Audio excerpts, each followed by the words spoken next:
A zombie. Oh, and she couldn't handle that one. Straight left hand, best punch of the fight for Fundora. Now she's lighting her up. She did, right? She got tagged. Yes. It was in the corner. She was covering. Nothing landed, and Cruz is slowing down. Cruz is hurt. She's hurt to the body. Cruz is falling with that grab down, trying to do something. When to step back, when to step in. Oh, and she's down. She looks like she just stepped out of a high school yearbook, but inside the ring, she fights like she was raised by wolves. Gabriela Fundora is not just another rising star. She's a 5'9" southpaw assassin who turned the flyweight division into her personal playground. At only 23, she became the youngest undisputed world champion in boxing history, male or female, and she did it by dismantling everything in her path. But how did a soft-spoken girl from Coachella become such a sweet poison? I could be a princess outside of the ring, but inside of the ring, it's 100% boxer and staying focused and determined. Born on March 29, 2002 in Coachella, California, Gabriela Fundora was practically destined to live and breathe boxing. I've always had the boxing gloves since I was 6 years old. Growing up in a fighting family, that also includes WBC and WBO light middleweight champion Sebastian Fundora, the sport was in Gabriela's blood, and she laced up gloves at just 6 years old for the first time and never looked back. In and out of the ring, always inside the gym, outside the gym, and I was always underneath the table with my little brother, and I was always just watching them, all the fights, and it was almost like destined to be that I was going to be in the sport of boxing too. Trained under the watchful eye of her father, Freddie Fundora, at the legendary Lee Espinosa Coachella Valley Boxing Club, Gabriela started tearing through the amateur ranks early, and over the years she competed in more than 36 amateur bouts. Fundora's breakthrough came in 2017 when she claimed victory at the national championships, earning the title of top amateur in the country. Fundora's transition into professional boxing was a cakewalk in 2021, and within a year she had a record of 7-0. The glove fit perfect. It was easy, an easy transition. Fundora's easy transition meant she needed to step up in competition, and that came in the form of veteran Lucia Nunez. From the opening bell, Fundora stalked the defensive-minded Nunez like a predator sensing weakness.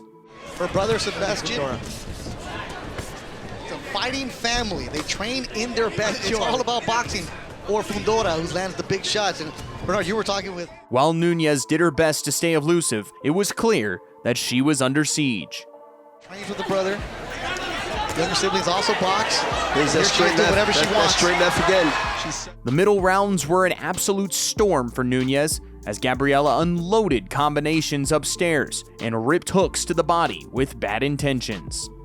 In white, it's a very tough game. Lucy Nunez is being broken down. Nunez showed heart, absorbing the punishment and standing tall, but she simply couldn't fire back. Going in the corner.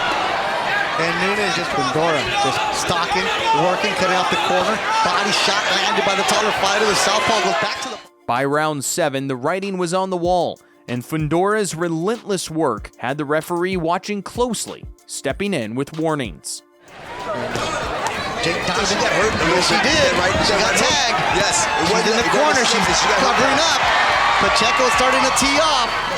After an 8-round battering, Fundora was declared the winner by a decision. With 8 wins under her belt, the smiling assassin got the chance to earn her first title when she battled Naomi Reyes for the WBC Latino flyweight title, which she won by another dominant decision. Fundora next eyed the WBC youth flyweight title, but standing in her way was another battle-tested veteran in Tanya Garcia. Fundora proved once again that skill beats grit when the bell rings. Guardia de la norteamericana. Peleadora originaria de Coachella, de allá, la mano izquierda. while Garcia came forward with fire, closing the distance and digging into the body of the taller southpaw. Una peleadora, hay que decirlo, La agresividad que caracteriza a esta peleadora. Contendiente a la faja. Peleó con el travieso. It was Fundora who stayed cooler under pressure. La mandó a hacer lo que tiene que hacer. a Gabriel, o sea, round muy parejo, se están definiendo en estos últimos. Garcia's aggression was relentless, but Fundora's polished striking shined through. Ahí la metieron un momento como ahorita, ¿no? Al terreno corto. Y buscando esos uppercuts que le han servido para de alguna manera para mantener. Fundora picked her shots with sniper-like precision, landing crisp counter hooks and fluid combinations to the head that kept Garcia honest every time she charged in. Donde ambas peleadoras se han enfrascado en un intercambio incesante de golpes cuerpo a cuerpo cuando sea necesario. Va con los golpes de poder, hace más daño porque It was a classic clash of heart versus technique battle, which Fundora won fairly comfortably. Presentaciones, pues ellas se mueren en la raya y pues ahí están estas dos peleadoras reconociéndose. After stacking up another win, Gabriela Fundora's moment of truth arrived with a shot at her first major crown, the IBF flyweight title against Areli Musino, a 15-year veteran of the game, who was on an 11-fight winning streak. Fundora wasn't the least bit intimidated, and she showed it from the opening bell. Fundora charged out of her corner like a wildfire, unloading bombs and backing the champion into the ropes by the end of round one. Extremely tall fighters like this. Seconds of the opening round. Musino needs to keep her hands up. She survived. Musino looked overwhelmed, and her years of experience meant nothing against the 5'9" Coachella Storm standing in front of her. I think Musino's out on her feet right there. Her legs buckled. Fundora controlled the range like a puppeteer, picking and popping with straight lefts and right hooks that left Musino dazed and reeling. And then getting an angle and coming back again. Her legs turned into jelly as referee Jack Reese stepped in for the count. Yesterday in our fighter meetings. Good shot to the left side. The fight resumed, but only briefly, as another crushing combo from Fundora had the champs staggering again. She got hit with that right hook.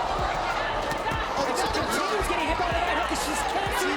She's down. Just as the referee stepped in for a standing 8 count, Musino's corner threw in the towel. And just like that, Gabriela Fundora was now a legit world champion. That counts as a knockdown.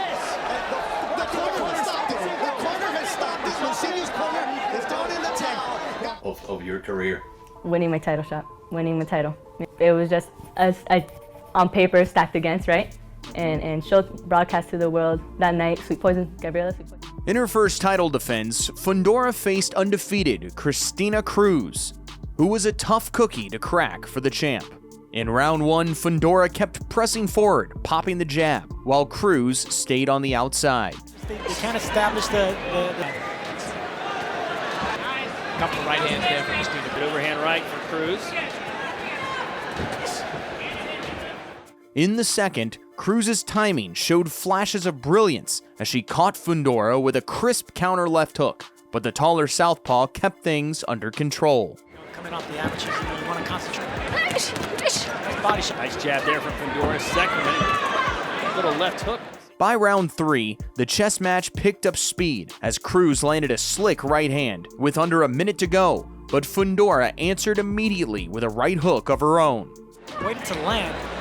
She can keep her moving and take away some of those big shots. Which is very smart and done it all, at least as an amateur. In rounds 4 and 5, Cruz seemed to be edging the exchanges, landing the cleaner shots, while Fundora struggled to trap her with anything meaningful. 10-rounder for Cruz. She's competing. Do you see that Fundora does? Oh, nice step in of Cruz. It's not the power. In round 6, Fundora started to find a rhythm. Look at our CompuBox numbers round. Ooh, nice body shot by Fundora. Oh, and she got a straight left and landed, and Cruz is slowing down. Cruz is hurt. She's hurt to the body. Oh, and lands a right hand of her own. And she opened round 7 with a thunderous straight left, as Cruz visibly slowed down. Whoa. Nice straight shot by Fundora. And now Cruz not moving through it. Absolutely, she has over 2. I don't know if it's the age or whatever. Round 8 saw Fundora take full control as she hammered Cruz with a clean right-left combo, snapping her head back. Whip it beyond her leg. Nice shots there. By round 9, the cracks were wide open, as less than 30 seconds in, Fundora stung Cruz with another left hand. Downstairs, digging downstairs, it's a lot easier to counter to the body than it is upstairs. Change her game plan. She's the champ, and I think she's only getting better and evolving. But she's in there with a tricky undefeated. The end came in the 10th and final round, as Cruz turned her back under pressure. And that was enough for referee Chris Flores to wave off the fight. Cruz just pawing with that jab, trying to do something.